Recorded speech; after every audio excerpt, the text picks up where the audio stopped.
This episode is brought to you by LifeLock. Between two-factor authentication, strong passwords, and a VPN, you try to be in control of how your info is protected. But many other places also have it, and they might not be as careful. That's why LifeLock monitors hundreds of millions of data points a second for threats. If your identity is stolen, they'll fix it, guaranteed, or your money back. Save up to 40% your first year. Visit lifelock.com/podcast for 40% off. Terms apply. This podcast is supported by Progressive, a leader in RV insurance. RVs are for sharing adventures with family, friends, and even your pets. So if you bring your cats and dogs along for the ride, you'll want Progressive RV insurance. They protect your cats and dogs like family by offering up to $1,000 in optional coverage for vet bills in case of an RV accident, making it a great companion for the responsible pet owner who loves to travel. See Progressive's other benefits and more when you quote RV insurance at Progressive.com today. Progressive Casualty Insurance Company and Affiliates. Pet injury is an additional coverage and subject to policy terms.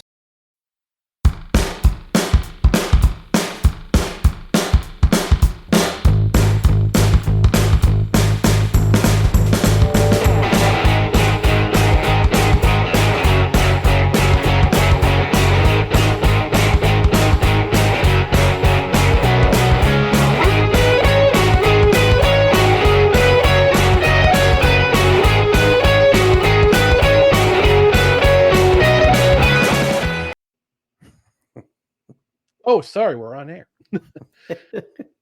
Good evening, everyone. Welcome to No Credentials Required, where you don't need a press pass to talk sports. We're proudly presented by Belly Up Sports.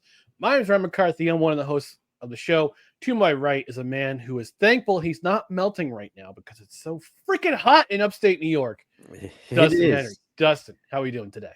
I'm doing all right, but you know what? After all the other types of weather that have run through, I can deal with some heat. We are in my favorite season right now. Summer is my jam, followed closely by fall, and then the other two, winter finishes last, but I'm no friend of spring after the recent springs we've had.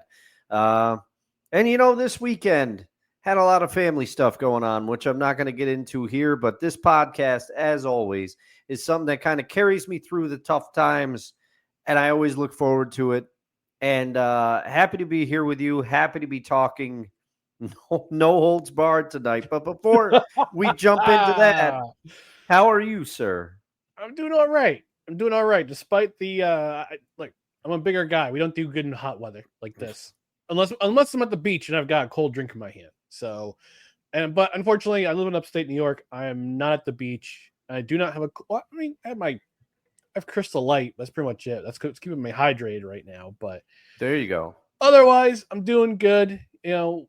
We talked about on Saturday we're hoping for a precipitation-free weekend, but we had some rain coming on Sunday, early Sunday. But it wasn't during the day, so that was the interesting part. But no, it's been an interesting week. It was an interesting weekend in sports. But we can't talk about everything. We can't talk about everything that happened in sports. We want to keep this a short episode or at least try to, but yeah, I may sprinkle some items in there, like the fact that the Albany Firebirds are undefeated still and they're going to the Arena Crown. Well, the Arena AF1 Championship, which they're calling the Arena Crown, based off of their win over Salina. They're facing the Nashville Cats on Saturday afternoon at 1 p.m. Interestingly enough, at the MVP Arena. So good luck to them. I'm going to try to make it if I can, because I haven't been to a Firebirds game this year as a media member.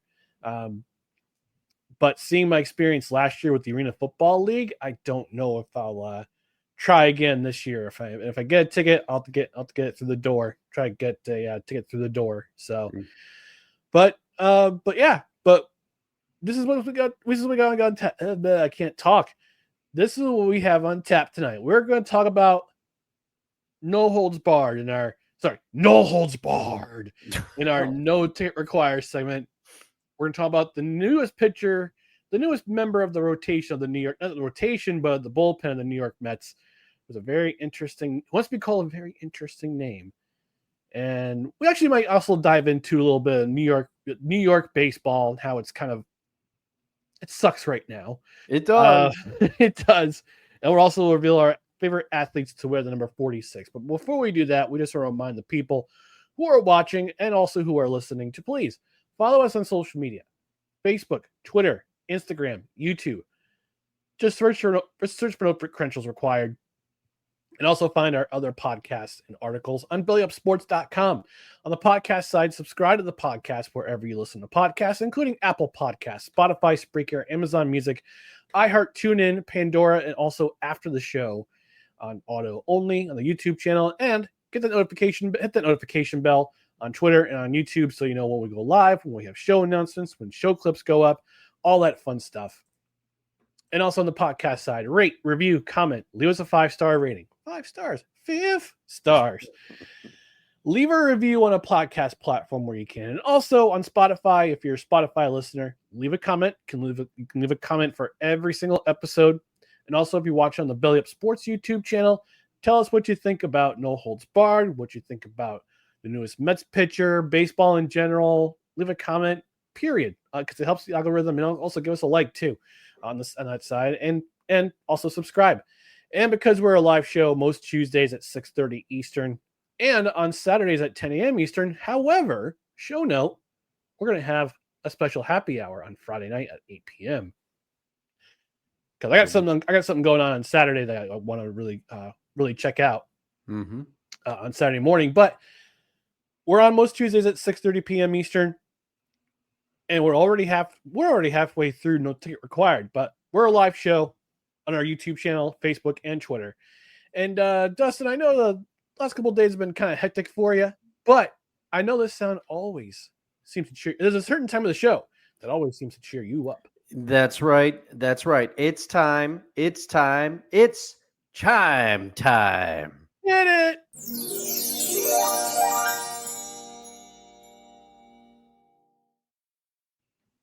All right. Without further ado, let's dig into the fifth installment. We're already halfway through, Dustin. This is crazy. I can't believe we're going at this breakneck pace here. Time is flying, but yes, it's our fifth installment of No Ticket Required. It's going to hit that button.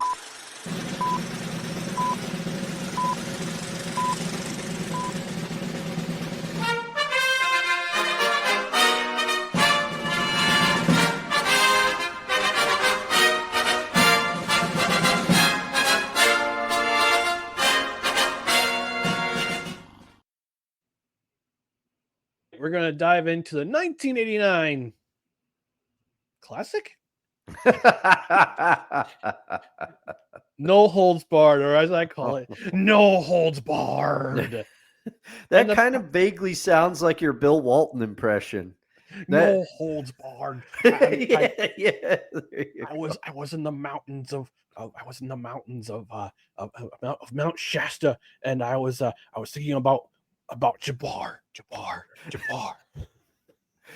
And I thought that, Vince McMahon approached me and he said, maybe Kareem Abdul-Jabbar will be in my latest picture, No Holds Barred.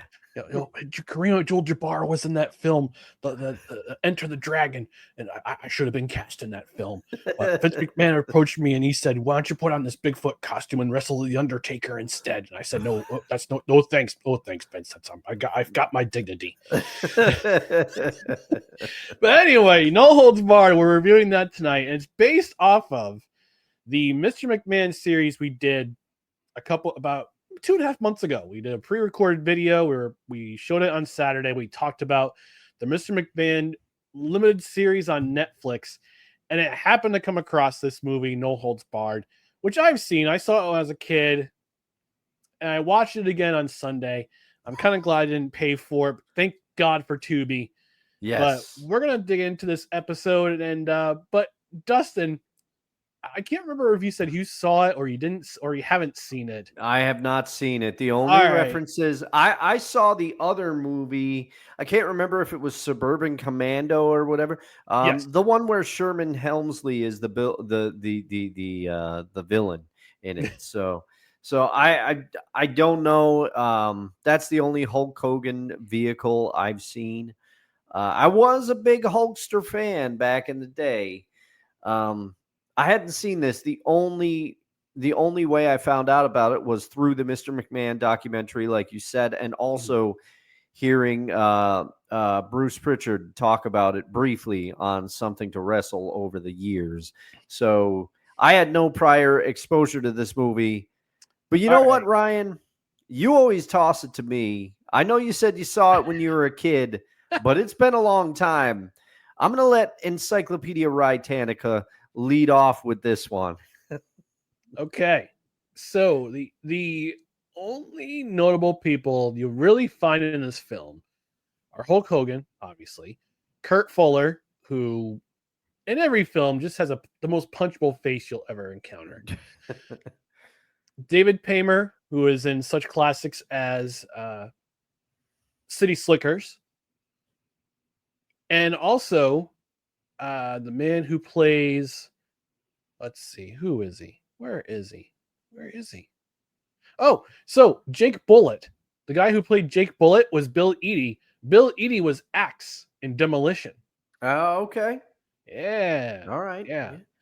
So I had to find out who that was. But it was just, going back in time. Oh, Bill Henderson played Charlie. Bill Henderson, for those of you who are science fiction movie fans or who like cult classic films, The Adventures of Buckaroo Banzai in the Ninth Dimension, Charles Henderson was in that movie. Or Bill Henderson was in that movie. Oh, so, man. Yeah. Great Bill Henderson. But yeah, I mean, and Joan Severance, obviously, all-time dime. Still, I mean, 66 years old, still holding it up, man. Gotta tell you. A little bit of the gray in the hair, that's okay. You know, no, I got a little bit of gray myself. It happens. Yeah, so do I. Well, mine's in the beard, not so much. So yeah. But this film, when I was a kid, I was like, "Hey, cool! Hulk Hogan's in a film." Because I was a little Hulkster growing up too. We had the merch. We had all the WWE merchandise. We were big WWE fans. So, or back in the day, the Fed. We're all Fed. World Wrestling Federation fans. My brothers and I. We all watched Superstars. We all watched Saturday Night's Main Event, or at least had it taped. We had it taped and we watched it the next day after church. But I remember this film. I think it was in. I think when it came out, when it was released, either I was still in 6th grade, or it was during the summer of 6th grade. Okay.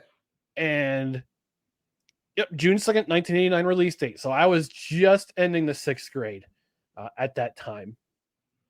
You were passing 6th grade the Billy Madison way.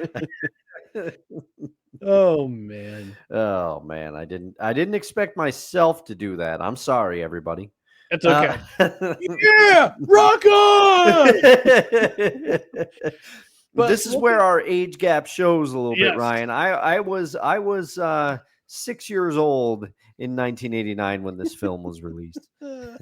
I was 11 going on 12. Mm-hmm. So, but I was still a Hulkster back in the day. Yeah. And back then it was a movie. It was just a movie. It was Hulk Hogan. It was a money grab for Miss McMahon and Hulk Hogan, because they were the tops in sports entertainment at that time. Like, if somebody asked you in that time, who is the most recognizable pro wrestler in the world, you would say, unless you lived in Japan, it was Hulk Hogan. Yeah. I mean, even in Japan, you could say Hulk Hogan. Yep. So for this movie to come out at that time, you're just capitalizing on. It's just basically the WWF, Vince McMahon, Hulk Hogan capitalizing on that fame. This is a way to capitalize on that fame. And then you bring in Tiny Lister, who has left this realm. If you don't know who Tom Tiny Lister, he was Debo in Friday. If you I don't know if you ever saw Friday or not. I have. It's been a long time, but I have. Yep. He was also in which The Dark Knight. He was also in The Dark Knight. He was on one of the boats, the prisoners in the boat where Joker's trying to convince people to Oh, set off the detonators, and he's the one who grabbed it and threw out the window. Spoiler alert. okay. Wow. Okay. I remember that part, but that didn't register with me that was him. Yeah, he passed away a few years ago, which was in 2020 he passed away. So, but he was known as the guy who's 6'5" and jacked to heck. Oh yeah. But looking at it, as an 11, 12-year-old, because we would get the summer. We didn't go to the movies back then. I mean, we did. It was something big we wanted to see. Like, we saw Batman in the theater. I saw Batman in the theater the second day it came out. Wow. Okay. Batman 89. Yeah. Batman 89 with Tim Burton and Michael Keaton as Batman, the best of the Batmans. I will agree with you there. But I'm a big Bat fan, but yeah, Keaton's the man. But enough about that. Let's focus on No Holds Barred. But I remember seeing it. My parents rented it.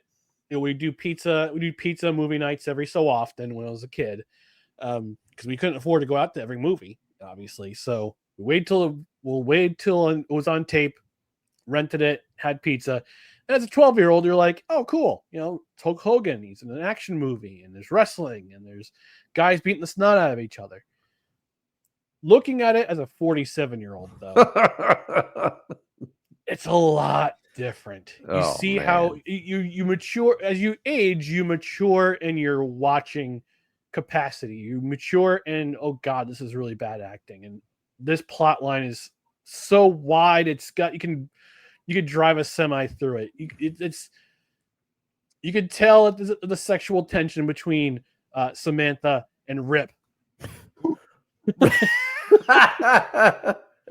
Oh my God. And you can also find that Brell, played by one Kurt Fuller, it just seems like he plays a villain in just about every movie he's in or every TV show he's in.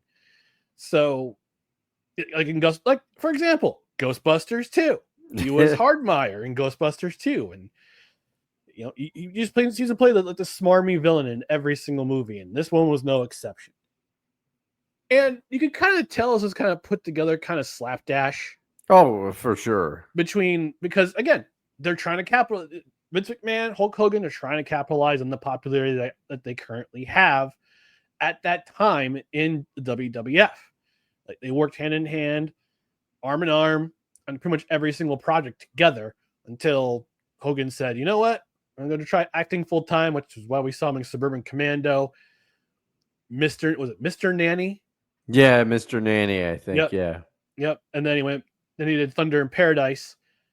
Then he went to and then he signed with WCW after that. But yeah, you could tell this movie, the acting was hackneyed. The only memorable line I could think that Zeus said was "Raw." I have to, if she's watching, I don't know if she's watching, but I got to shout her out.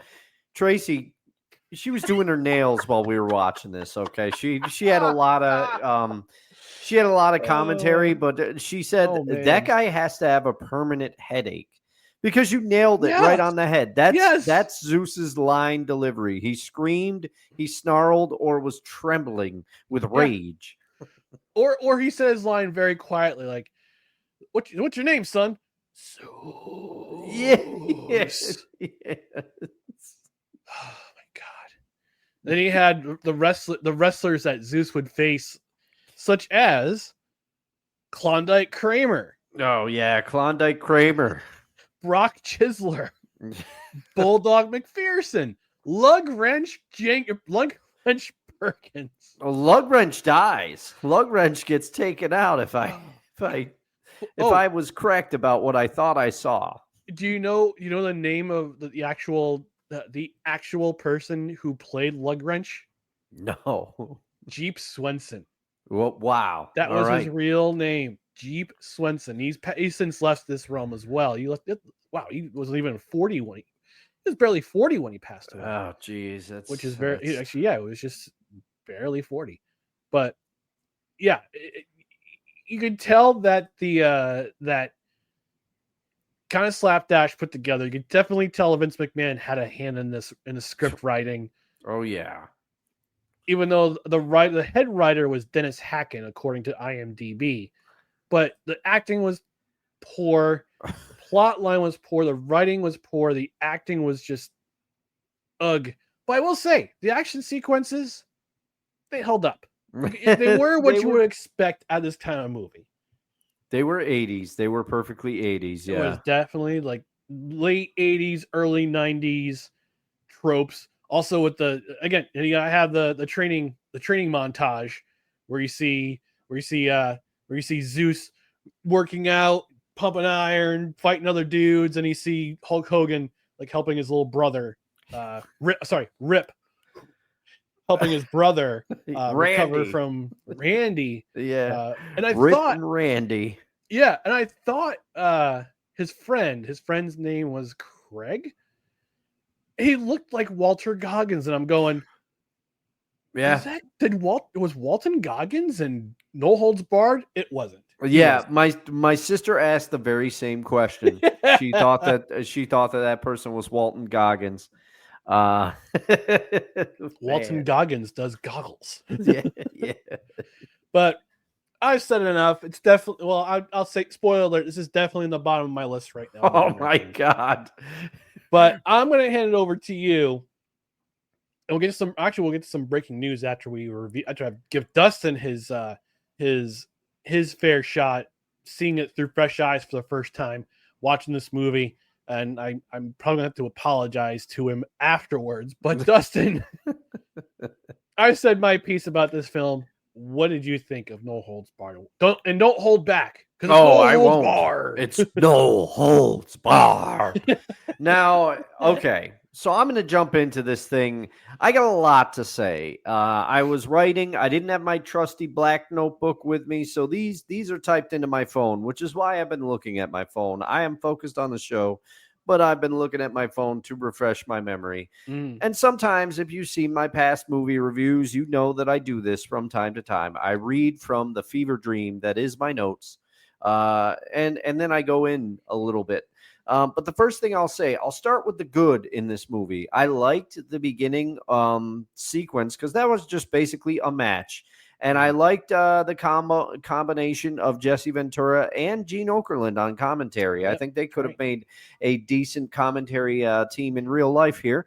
You know something, Gene? Yeah, I'm not sure if they ever paired up in real life, but okay, that's the positive. And then the other positive, if you're a fan of 80s music, Jim Johnson, he produced the heck out of a soundtrack for you. My first note is movie is the perfect candidate for bad movie party. It is. This might be one of the worst movies I've ever seen in my life.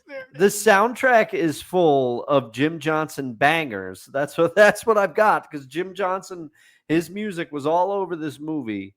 But the movie is full of tropes. I love the fact that Rip, why they didn't use Hulk Hogan's actual name when they had all the other WWF properties and everything in the beginning. And then all of a sudden he's Rip. We never get Rip's last name. No, and his slogan of Rip 'em sucks. And then you got his little brother Randy. But anyway, I love his insistence of wearing his ring attire anywhere. He's in a business meeting, ring attire. He's getting on a plane, ring attire. Rip. And it's almost always white. Yes. He is in his ring attire everywhere. But this movie has tropes all over. You got the smarmy villain played over the top. This guy, there's a podcast I used to listen to, Hollywood Babylon. They had segments, exquisite acting. This is all over this movie because this guy's trying to chew some scenery up. Mr. Burrell, they've got the damsel in distress, of course, because it turns out, she's a double agent. She was recruited by Mr. Burrell to seduce our hero, Rip. they really, really try to go over the top to make Hulk Hogan like holier than thou. He has no flaws as a character. And the whole basis for this movie is essentially, hey, Rip, you want to sign with my network? Name your price. And he's like, no. So then Burrell's like, I will kill this man. That is the whole plot of the movie. You know, it's kind of like saddled around, I will kill this man because he's killing us in the ratings. yes, that's it. It's loosely tied around ratings and stuff, but then it's just like, oh, this man has to die because he turned down my blank check. And you had the two flunky assistants who, of course, bumble things up. You know, they get made fun of. Their manhood gets insulted. A bunch of things happen, but here are my lines. Damsel in distress, check. The Dookie line. I mean, come on. That's the part of this movie I knew. But the Dookie. I knew that smell. As a 6-year-old, I would have eaten this up. But you would totally. Current me, it's a little no. The Death of Lug Wrench. I just have, which I should make a concept album called The Death of Lug Wrench. I think that's going to be a project I have to do. Zeus is ridiculous, which I remember Bruce Pritchard's commentary that he said that Tiny Lister couldn't have been nicer, but they tried to bring him in to the WWF as a result of this movie. And to put it delicately, Bruce said that he was basically what he did as Zeus in this movie is basically the depth he had as a character when it pertained to WWE. Some highlighted lines. There's a couch in the lobby that has more personality than you. Hey, chill out. The bed broke.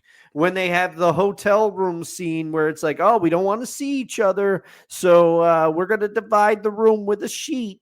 And, you know, she's in the bathroom and she's like, can you turn out the lights? And she comes out. And then he, of course, you know, they have their like moment where they're fighting and he's doing push-ups very, very fast. No one does push-ups very vigorously that fast, too. but we know what that joke was supposed to be.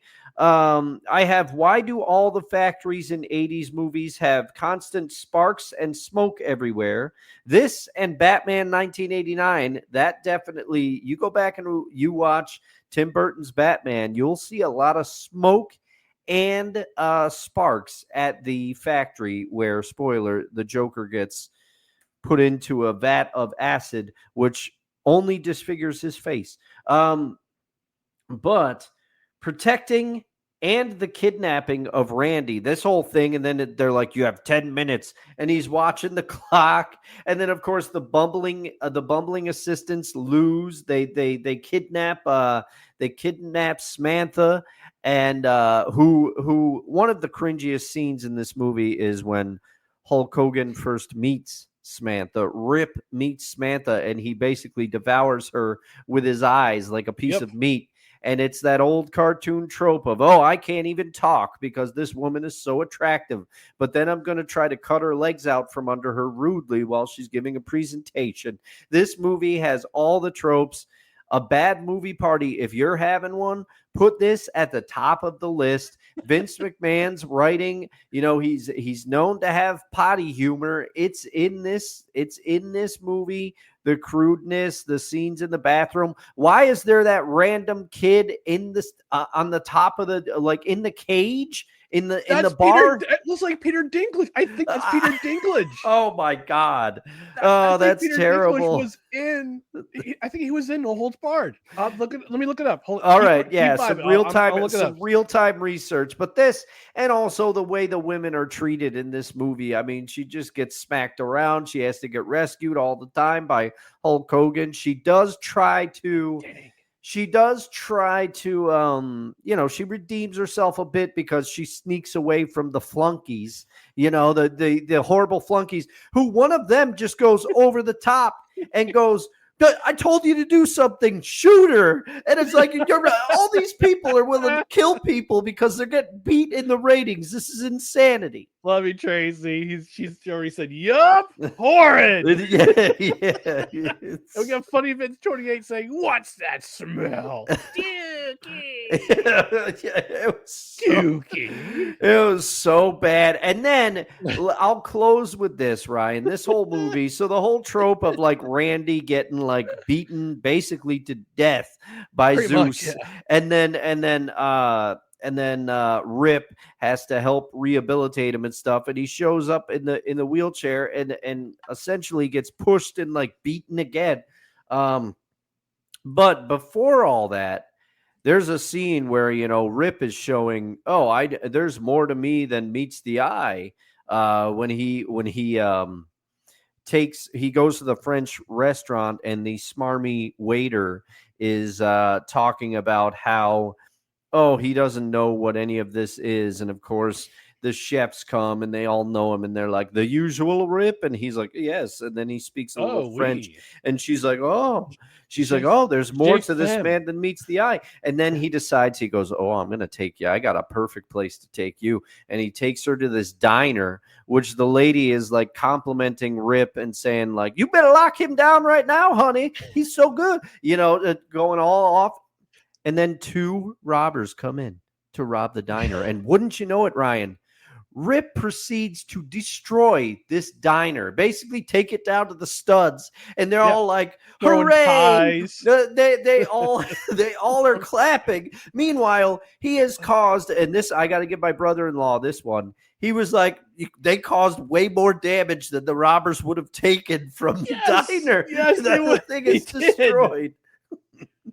Did you notice the song that was playing during that scene? During that, it was Hank Williams. It was Hank Williams Jr. Oh, all right. I didn't know. Rowdy Friends.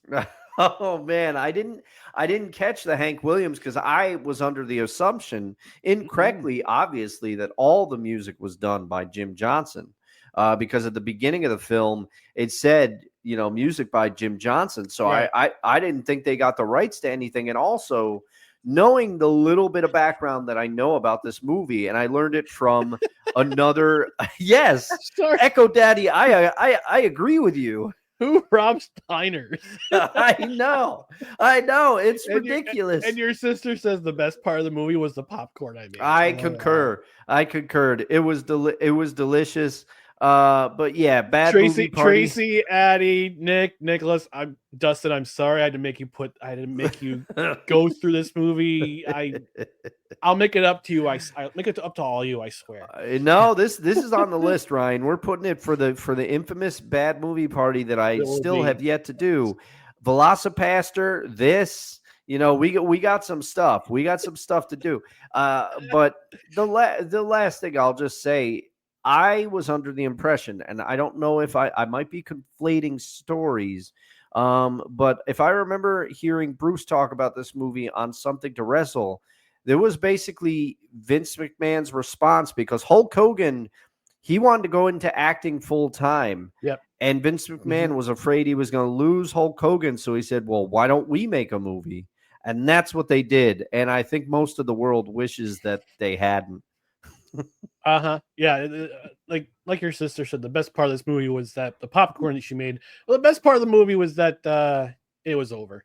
Yeah. It was a cool hour and 33 minutes, including commercials on Tubi. So thank you for that. Oh, apparently your dog nephew was very entertained by it. Oh, he liked it. And Funny Vince 28. I don't know who this is. It might be Nicholas or Nick. Excuse me.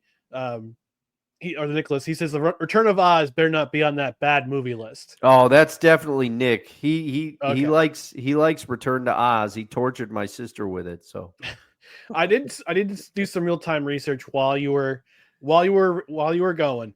Peter Dinklage was not in No Holds Barred, although there's somebody, that midget who was throwing coins at the Brel and his lackeys, definitely looked like him. And I did look to see Lugridge Perkins died in No Holds Barred. He did not die. He was just choked out. Oh, all right. He made it through. Well, happy, but I'm still I'm still making an album called The Death of Lug Wrench. We've also got some additional comments from one of our favorites, friend of the show, Mr. Cruz, formerly known as Daniel Smooth, says, doo-doo-doo, banana bus. He also says, that film isn't going to work for me, brother. Which actors he also asks, which actors belong in the Hall of Fame for most punchable face? That's a great topic. Look, Kurt Fuller, the guy who played the booster in last week's film, Blue Chips. Yeah, Happy. Mr. Happy, yes. Yeah. Mr. Happy, he definitely has a punchable face, but again, he's no longer in this realm. So the guy who played Eric in Billy Madison too. That guy. Oh, that guy, yeah. He was also in West Wing. Yeah, I remember that. I still gotta watch West Wing. Me too. Mr. Cruz says, get Dustin in a New York City bar with a few drinks, and suddenly he's Tony Bennett. Oh man, Cruz! When you'll start to see it as we progress further into Seahawks sessions, but I'll flex the golden pipes anytime. The golden pipes of Dustin Henry. Who's your Lady Gaga then? If you're Tony Bennett, let's see. I don't know. I the jury's still out on that one. All right. I guess we're referring to Kurt Fuller. He says that was Shark Boy and Lava Girl for me. I guess in regards to Kurt Fuller films. I did mention we had breaking news that was actually broken by Mr. Cruz in the comments. So before we go to our commercial break, let's play that bumper. Get some breaking news out of the NBA.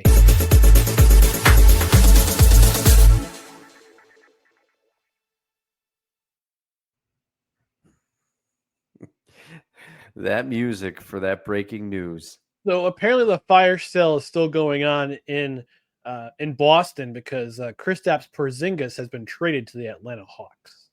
Oh, wow. Okay. Yeah. So Boston's kind of blowing it up a little bit here. They said that there would be trades. Yeah.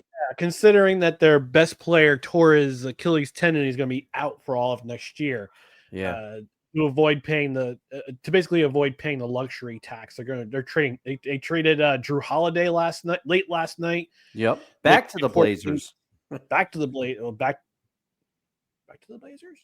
Yeah. They traded him. Blazers. Drew Holiday got traded to the Celtics by the Blazers like a couple of years ago. All right, let's do some real-time research. I remember him on the Bucks, but let's double check.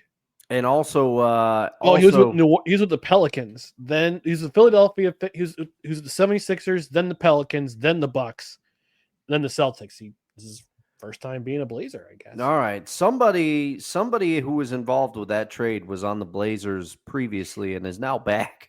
Yeah, and apparently it's a 3-team trade between the Celtics, the Hawks, and the Brooklyn Nets, but details are kind of still sketchy. Kind of coming out. Cruz also says your next EP is the demise of Socket Wrench. All right, I'll do that. I'll do that as well. Nick also says Seahawks are. Oh, sorry. Addy says, Seahawks are bad. Go Titans. LOL. Yeah, thanks a lot, Addison. Enjoy Will Levis as your quarterback again next year. Although you got Cam there. You got Cam Ward there now. Yep. So we'll see. And Cruz was saying that you're probably thinking of CJ McCollum. Or you got traded for or Drew Holiday got traded for CJ McCollum. I can't remember we don't follow the NBA in this program. Yeah. All right. That's been this edition of No Ticket Required. Let's take it on out of here.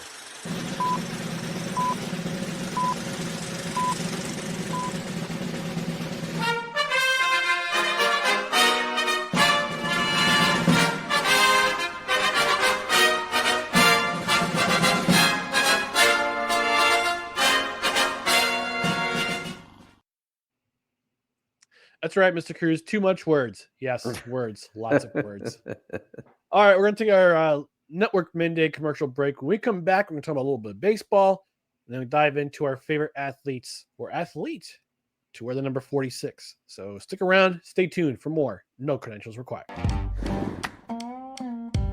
Righteous Felon Craft Jerky is the official jerky of Belly Up Sports. For over a decade, Righteous Felon Craft Jerky has led the American meat snack revolution by concocting delicious, adventurous, U.S.-sourced jerky recipes for uncompromising carnivores across the country. With 15 different flavors to choose from, Righteous Felon has all jerky lovers covered, and by using promo code BELLYUP, you will get 15% off your purchase at righteousfelon.com. Do your taste buds a favor today and rip into a bag of Righteous Felon jerky. Thank you, friend of the show, Brent Radlinsky from the 1420 Sports Bar Podcast, for narrating this commercial for us. Righteous Felon, excellent craft jerky, excellent beef sticks, all around an excellent company.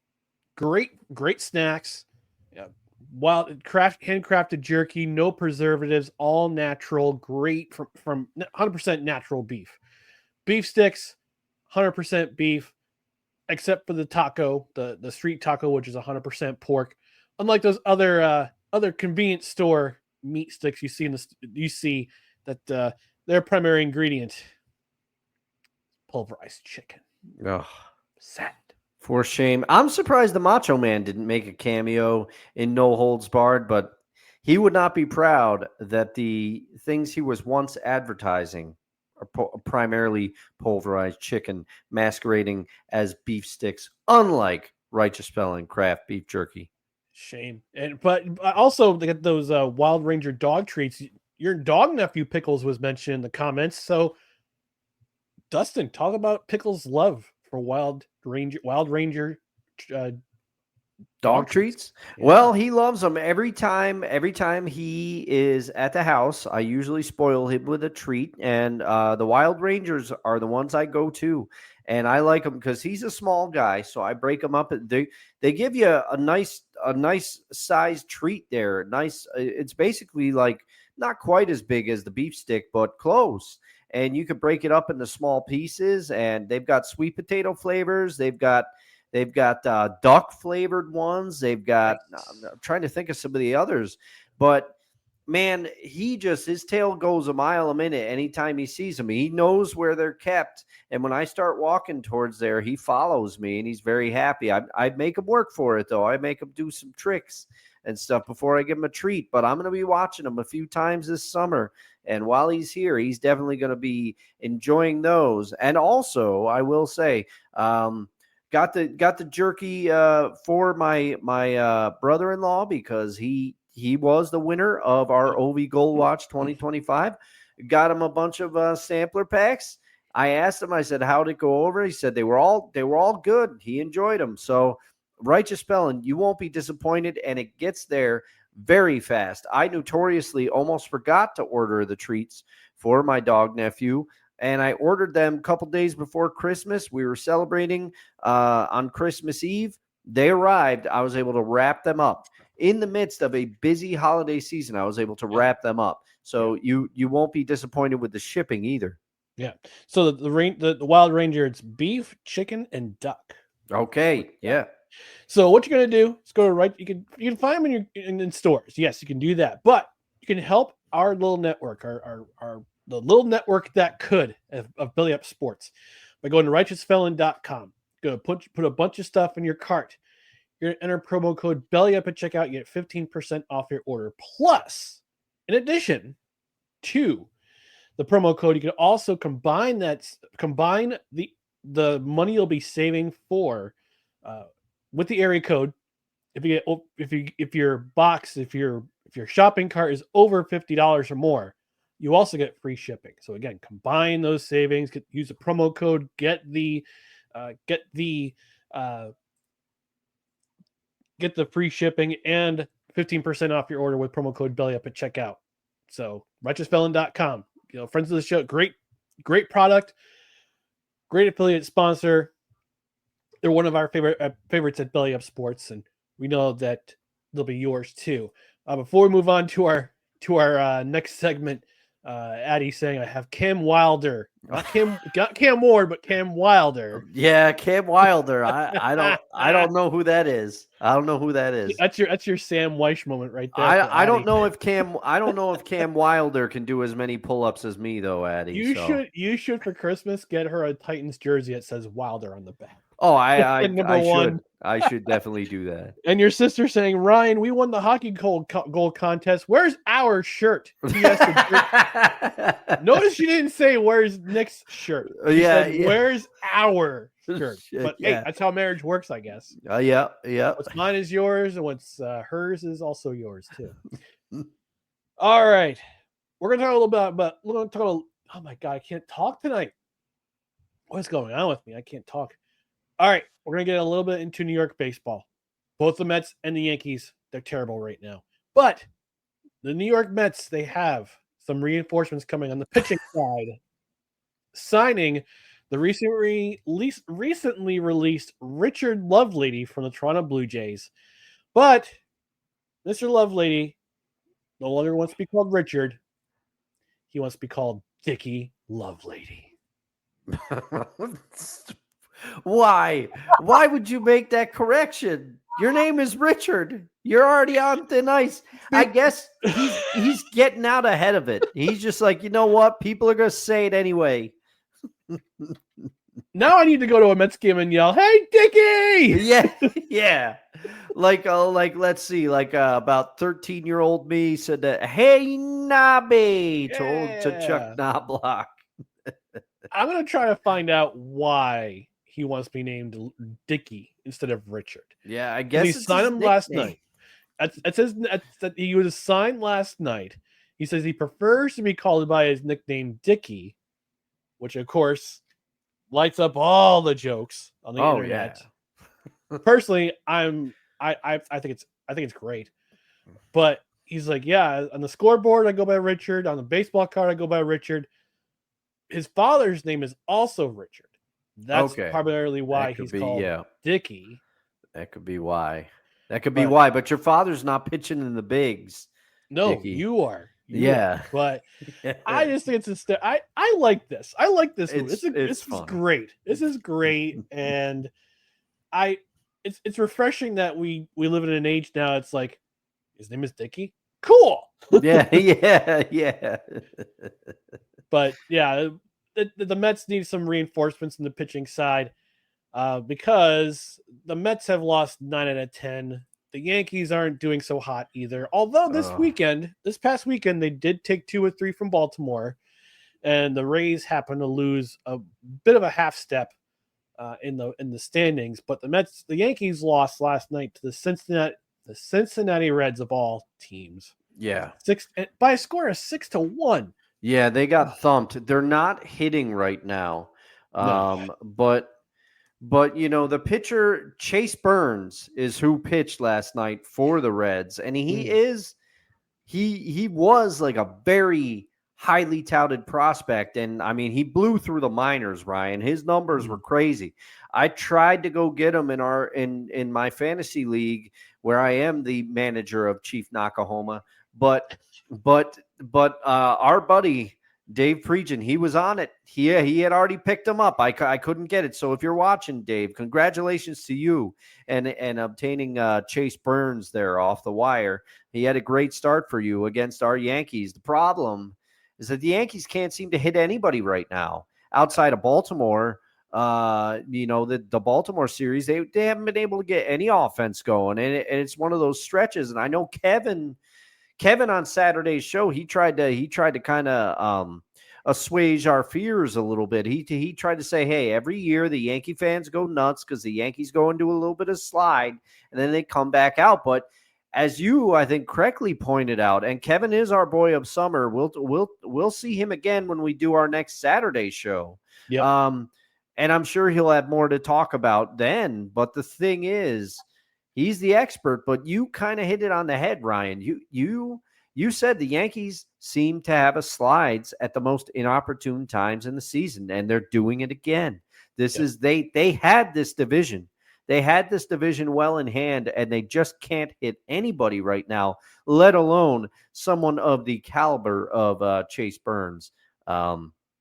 And good luck to you, Mr. Burns. I always, for some reason, first of all, if you're a Reds fan and you're not holding up C. Montgomery Burns signs at every Chase Burns start, what are you doing? And then secondly, I always have a soft spot for when pitchers, I like when a pitcher comes in and just starts just starts annihilating lineups, just getting lots of Ks. I really like to watch the young pitchers go to work when they succeed and everything. I get excited about that.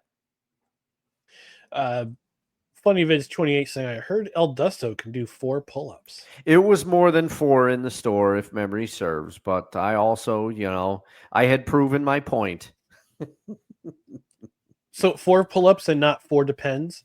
Yeah. Oh, I walked right into that one. Oh, and fun fact, Hulk Hogan was scouted by the Cincinnati Reds. Oh, wow. I didn't know that. I knew of Macho Man Randy Savage's long-time baseball career, but I didn't know with the St. Louis Cardinals. Yeah. And I think at one point he was in the Padres system, but don't quote me on that. I can't remember that, but I did not know that about Hulk Hogan.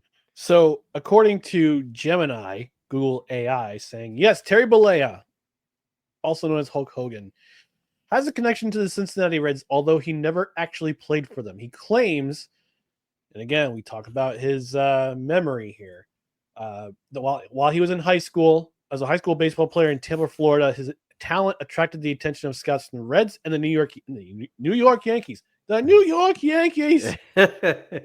However, an injury to his arm while playing third base cut his baseball career short. This injury led him to focus to professional wrestling, where he became a legendary figure known as Hulk Hogan. Mm-hmm. It's important to note, while Hogan has made these claims, it remains unverified whether he was officially scouted by the Yankees or the Reds. Neither team has confirmed an association with him. We know. I mean, Ryan and I were both weird narrative. The weird narrative. Yeah. We were both Hulkamaniacs, but we also both know that one Terry Bollea sometimes remembers things a little differently, maybe than some other people do. So you know, who knows? Who knows? Before we go to our last segment, favorite athletes tour number 46, or favorite athlete tour number 46. I gotta do something. Gotta give some. Gotta go down memory lane a little bit. Down memory lane. 30 years ago yesterday, I graduated high school. Oh, congratulations! Yes. 30 years ago yesterday. 30 years ago today, however, my New Jersey Devils won their first Stanley Cup. And I remember where I was watching that moment on television, on Fox at the time, with Doc Emmerich as your play-by-play, the legend. We miss you, Doc. We miss you. Doc is the best. He's the best. And John Davidson doing color commentary. Hit the Fox spots every time the goal was scored. You see the Fox spots come up. See him hit the other one. But yeah, 5-2 win at home at the old Meadowlands Arena, also known as the Continental Airlines Arena. I mean, I remember it was upstairs when my grandparents had come up from New Jersey. I was watching it. I turned it on to see the last moments of the game in that sweat box known as my old house in Waterford. We didn't have the only air conditioning we had was downstairs or in my parents' room. So we didn't have central air back then. But I remember the Devils winning that Stanley Cup, and I was overjoyed. I was super overjoyed because I was really into hockey at that time, really got into sports because I wanted to be in journalism. I wanted to be in sports journalism. So 30 years ago today, my New Jersey Devils won their first ever Stanley Cup. And Addy, being a smart aleck, saying the Devils need better star players. We have them. We've got Jack Hughes. We got Nico Hischier, Timo Meyer. Give me fuel, give me fire. Give me Timo effing Meyer. Dougie Hamilton, Luke Hughes. Hopefully we're getting Quinn or Jason Robertson in the offseason. There's rumblings, but we'll see. But no, the Jersey Devils, they're my team. 30 years ago, first Stanley Cup. Remember where I was. And the next day I had my graduation party, although it was a shared graduation party with my friend Rebecca. So all right. Kind of got gypped in that way, but it's like, hey, got combined resources. You know what? It was double R's there. Look, when you don't have a lot of money, back in those days, you got combined resources. Yeah, you got to figure things out. Oh, and she says Jack isn't that good. Jack's always hurt. That's why. But he's better than whichever team you like there, Addy. No. Arguing with a 15-year-old over the internet. My God, what have I come to? Here we go. Here we go. Here we All go. right. I'm not going to correct you on her age either. Fine, 14. Yeah. Anyway, our last segment of the night, our favorite athletes or athlete to wear the number 46. This is episode number 46 of 2025. Yes, already episode 46 of No Credentials Required in 2025. Wow. We're going through our favorite athletes to wear the number associated with the episode. Now, again, this is the rules for anybody who's new. This is not the greatest player ever to wear the number 46. These are our favorite athletes to wear the number 46. There's only one player we've had so far that we've had the same. That was actually 4 episodes ago in episode 42. We both had Mariano Rivera as the athlete, our favorite athlete to ever wear number 42. But this episode, we're going to talk about number 46. And my co-host, I'm going to have you lead off and give us your favorite number 46. This one was easy for me, and I felt bad for Ryan because he was nice enough to acquiesce. He knew I was going this way, so I didn't have to do much research for this one. Some of these numbers are hard. I go through the same spiel at the end of every show. This was an easy one for me, and as Ryan alluded to, this is not what we consider the greatest athlete to ever wear the number 46. This is somebody that we grew up watching, and we've seen him play. That's the criteria. I can't pick Joe DiMaggio for number 5. I never saw him play. So, but my pick is Andy Pettitte. And if you looked at my headline for the show, I spoiled it because I do believe that Andy Pettitte had the best pickoff move ever seen. Unquestionably the best left-handed pickoff move ever, but his pickoff was legendary. But also, people forget Andy Pettitte was a excellent postseason pitcher. His numbers in the postseason, very, very good. Andy Pettitte also was longevity. He pitched a lot of innings for the Yankees and his time with the Astros, too. People don't remember his time with the Astros as much. He spent most of his career with the Yankees. But he was reliable. And also, I'm going to go a route, as I Peter Brady right there, I'm going to go a route that is probably a little surprising as to why he's one of my favorite athletes. I always liked the way that Andy carried himself, and I felt like he always wanted the ball in high-pressure situations in the postseason. That's why his numbers are so good. You look at a lot of pitchers of that Yankee era in their heyday. Pettitte was one that would take the ball when they needed to win a series. He had no problem with that.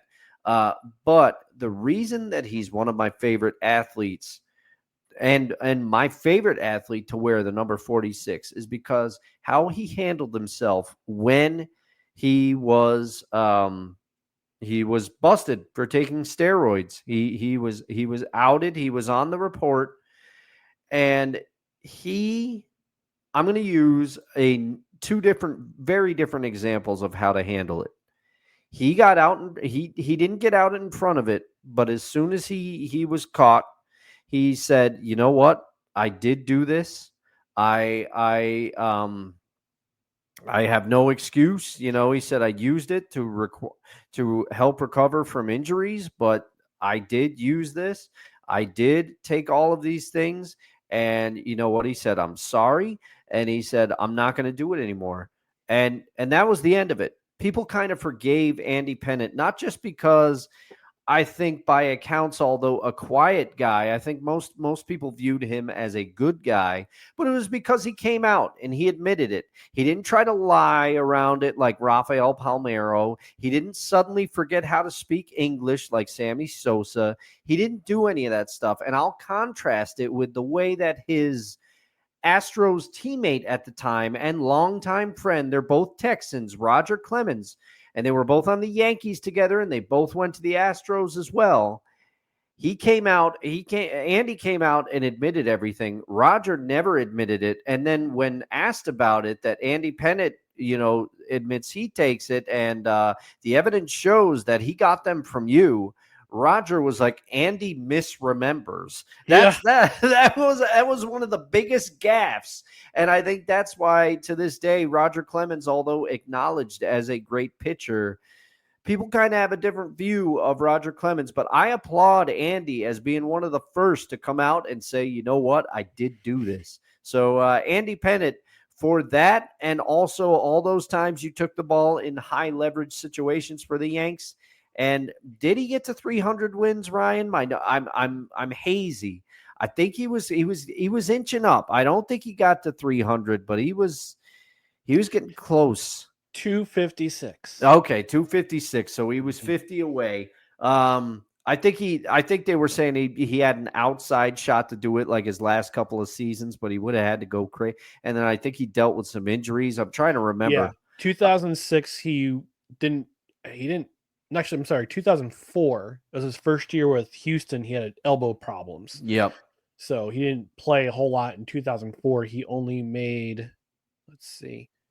he only made 15 starts. He was 6-4, but he wasn't his same self. But he came back with a vengeance in 2005, and that was the year that the Astros went to the World Series. Yes. And they were swept. That's when they were still in the National League. Mm-hmm. And they got swept by Chicago, the White Sox, in 4 games. Yeah, that Don't Stop Believing World Series for Chicago. But that and the way you handled yourself with the steroid accusations, and then also your pickoff move. You're my favorite, number 46. And Nick says juiced. Who wasn't back then? Yeah, a lot of guys were juicing it up. A lot of guys were juicing up back then. I also selected a number from baseball for number 46, but it's not who you think it is. I would have picked Andy Pettitte too, but I actually did an episode back in 2021. I did the top 10 pro athletes to come through the Capital Region and play. Andy Pettitte was a member of the Albany Colony Yankees back in the day. Mm-hmm. And I remember a game that I went to, and people were saying back then, Andy Pettitte's this kid's the real deal. This kid's the real deal. And I remember him, actually, I think I remember him pitching the game for the AC Yankees back in the day. But we had a whole host of I think everyone from the core 4 played in Albany Colony at one point or another during their career. Yeah, Jeter did. Jeter had a cup of coffee in AC in Albany Colony in 1994. Mo Rivera spent time here. Out of the core 4 of those guys, Bertie Williams spent the longest in Albany. He was there for, I think he was there for 2 seasons, if I remember correctly. Posada was here for a cup of coffee. Pettitte was here for a bit. Mo Rivera spent some time here during his development. That was when he was a starting pitcher. That's when he was a starting pitcher back in the day, before he switched to middle relief or setup man, and then became the all-time greatest closer.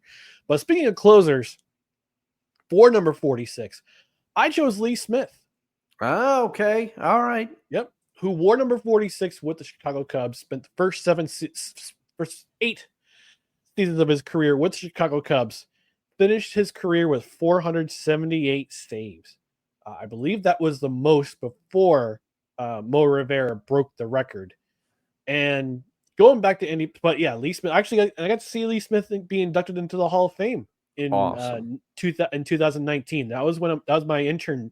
That was my ESPN intern days, where with me and a couple of guys, Eric, who works for the mothership in Bristol now, and Mike, we're doing the show Sportside Sundays. That's the show was called. And we got a chance to go out to Cooperstown for the induction. We saw Mo Rivera get inducted. We saw, I believe, Mike Messina got inducted that day. And Lee Smith was one of the guys who waited a long time to get inducted. Should have been inducted sooner. But, baseball writers being fickle as they are. Roy Halladay's wife inducting him into the Hall of Fame because we lost him a while ago. Yeah. We lost him a few years before he was inducted. But Lee Smith, one of the best arms in the game as a save artist, showed up in 1,022 games, started 6 games. Honestly, believe it or not, started 6 games in his career.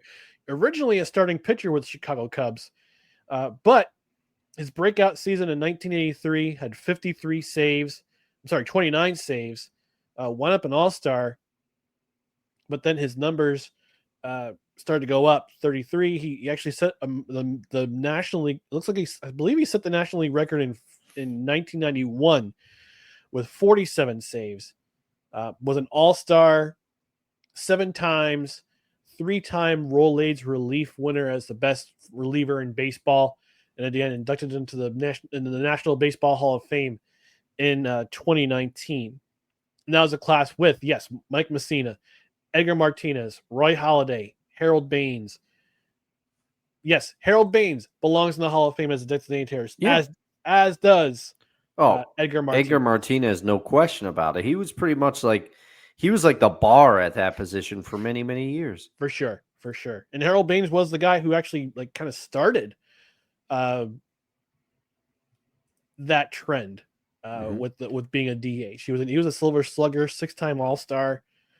Was DH and right fielder, but yeah, Harold Baines belonged in the Hall of Fame. That was in an era where the designated hitter was kind of starting to come into its own as a full-time position because the American League had started it in the early 70s. Can you name the actual first position player to be a designated hitter in a game? Oh, man, I cannot. I do not know who that is. That was Ron Blomberg for the New York Yankees. Became the first designated position hitter ever in the 1970s. So there you go.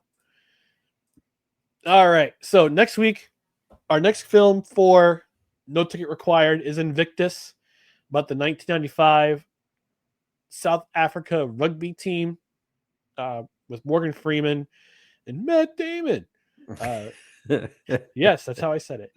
And again, don't forget Friday, we're going to have a special happy hour show instead of our Saturday edition. Because I got something going on Saturday morning, so I want to take some time to do that. So we're going to do Dustin was amenable to have his schedule be flexible. We're going to do a Friday happy hour show at 8 o'clock Eastern. So tune in then. But in the meantime, we just want to remind you before we leave here to follow us on social media: Facebook, Twitter, Instagram, YouTube. Just search for No Credentials Required. And also check out our other podcasts and written articles at bellyupsports.com. And on the podcast side, you can subscribe to the podcast wherever you listen to podcasts, including Apple Podcasts, Spotify, Spreaker, Amazon Music, iHeartRadio, TuneIn, Pandora, also on our YouTube channel after the show. Then also get notified, hit that notification bell on Twitter and on YouTube. That way you know when the show goes live. That way you know that show announcements go up. Also, when show clips go up.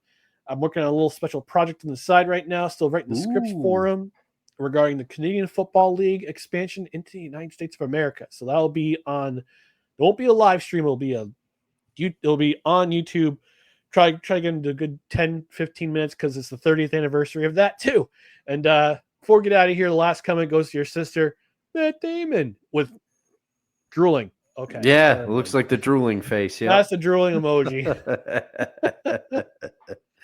But in the meantime, we're going to get out of here. Thank you for joining us on No Credentials Required, where you don't need a press pass to talk sports. We are proudly presented by Belly Up Sports. For Dustin Henry, I'm Ryan McCarthy. Again, Friday night, 8 o'clock Eastern.